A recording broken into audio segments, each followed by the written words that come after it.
Recording. Hello, town meeting members. This is Jean McKnight, Chair of the Planning Board.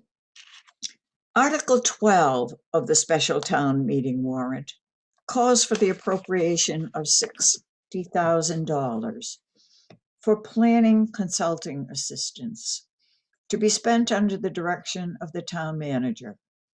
These funds would provide support to the planning department, enabling the planning director to engage professional services from time to time in support of two of its functions. One, the regulatory functions of the planning department, which oversees permit granting for the planning board, the zoning board of appeals, and the conservation commission. And two, the land use and town planning initiatives of the planning department. I'll explain the need for such professional services in both of those areas.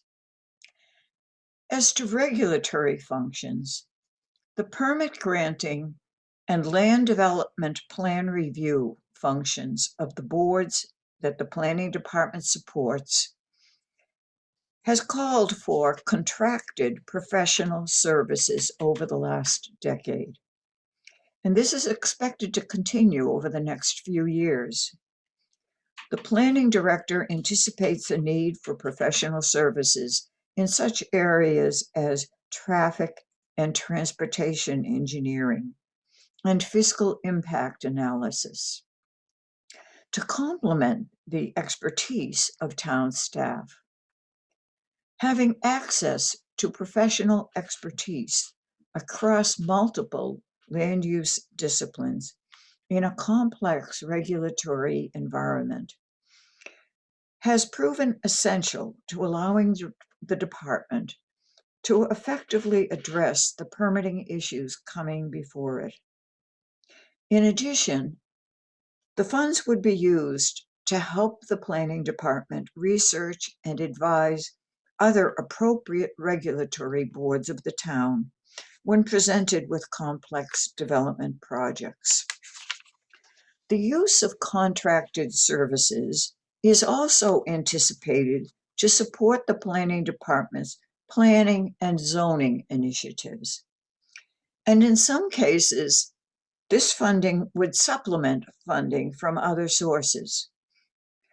I'll mention several planning projects which the planning board is considering.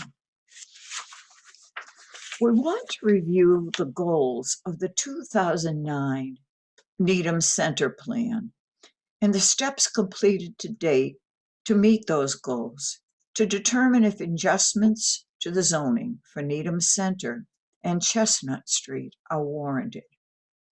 We anticipate that this effort will include a workshop to present accomplishments to date and to identify any constraints to redevelopment that were not anticipated in the 2009 Needham Center Plan.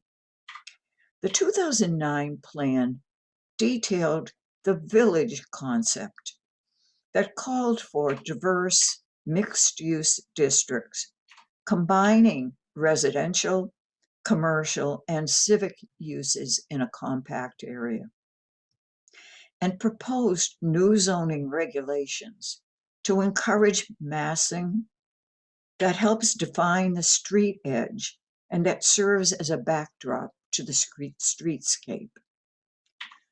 Some projects carrying out this vision have occurred over the past decade. The mixed-use building that includes housing units at 50 Dedham Avenue is an example. Also, the Beth Israel Deaconess Hospital's new facilities, the new Needham Public Safety Building, and a new mixed-use building at 1517 Oak Street. But most of the underdeveloped areas identified in the 2009 plan have yet to reach their full potential.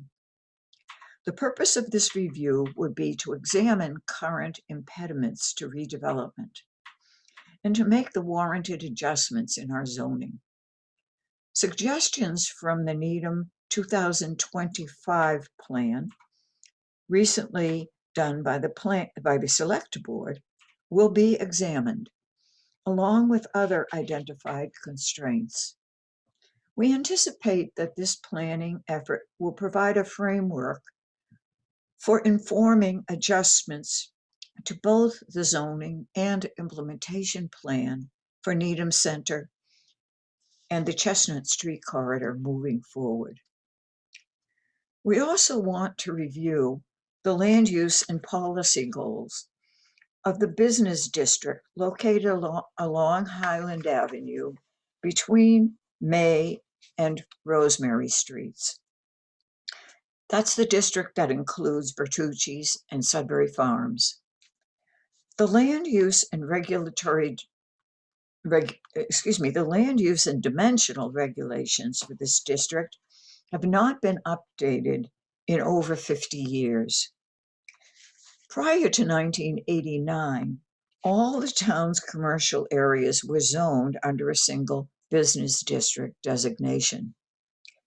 Recognizing that each commercial area had unique attributes and land use objectives, beginning in 1989, the town began the process of studying each area to establish a more tailored regulatory framework for each area, consistent with the town's land use objectives. This subsequently led to the creation of the Needham Center Business District, Chestnut Street Business District, Avery Square Business District, Commercial 128 Business District, the Hillside Avenue Business District, and the Neighborhood Business District. The business district located along Highland Avenue between May and Rosemary is the only remaining business district on which the land use and regulatory profile has not yet been updated, and we do want to start that update. We also want to review the land use and policy goals of the town's industrial districts, particularly the industrial district on Hillside Avenue that connects with the Hillside Avenue Business District. A very important goal for this coming year is to review and consider amending the inclusionary zoning provisions of our bylaw.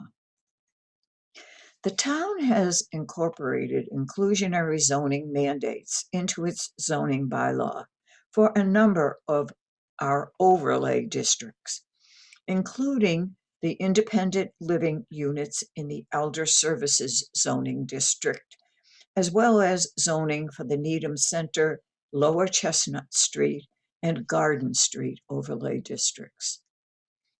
In these areas, at least 10% of the housing units must be affordable to those earning at or below 80% of area median income, and must meet all other state requirements for inclusion in the town's subsidized housing inventory.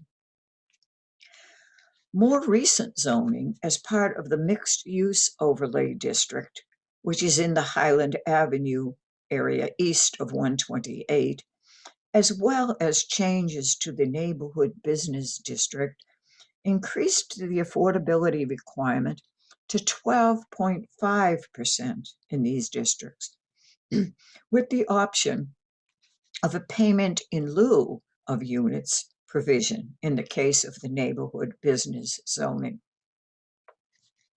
Excuse me. New zoning for the Carter Mill development at Avery Square also included a 12.5% affordability requirement. More than 1/3 of the municipalities in Massachusetts have such inclusionary zoning in effect, with percentage of affordable units in multifamily rental or condominium developments required at a range of between 10% and 15%, or even up to 20% of the units.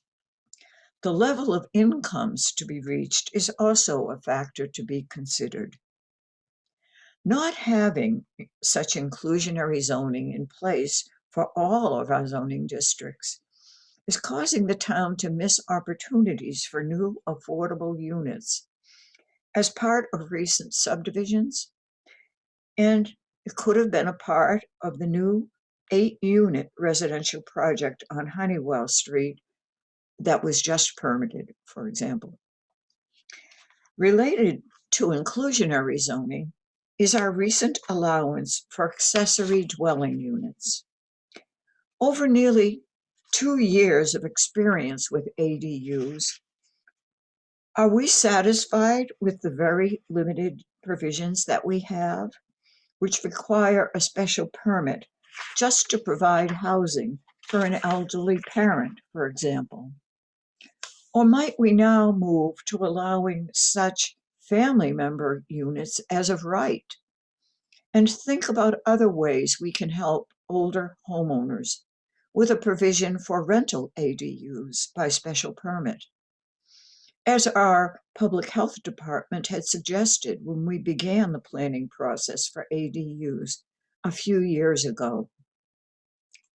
Another goal for the coming year is to review the so-called large house amendments that were made to our residential districts a few years ago. Have they been effective at addressing the concerns of residents that reconstructed houses are too large and lack the architectural features that are typical of Needham neighborhoods? We want to study that. I've provided this overview of potential areas of planning initiatives in which professional services might be required.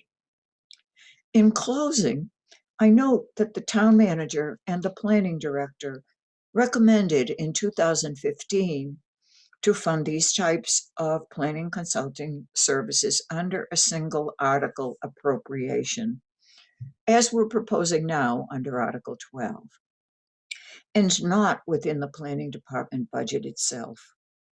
The thought at the time was that by using a single article appropriation, the constraints of funding a project across multiple fiscal years would be eliminated. In practice, the planning department has found this flexibility to be helpful in administering the consulting services that the planning department procures. The COVID crisis is an example of a situation that can and did affect a planned research project's schedule. For example, this past fiscal year, we had planned to review our large house zoning provisions as applied to new construction over a 1-year period, which would have required spending time at the building department reviewing plans. With access to the building department for this purpose not possible this past year, the project was postponed from fiscal year 2020 to fiscal year 2022. Continuing the current practice of having this separate appropriation, like the one before you in Article 12, provides the necessary flexibility. Thank you, town meeting members, for your consideration of this funding request.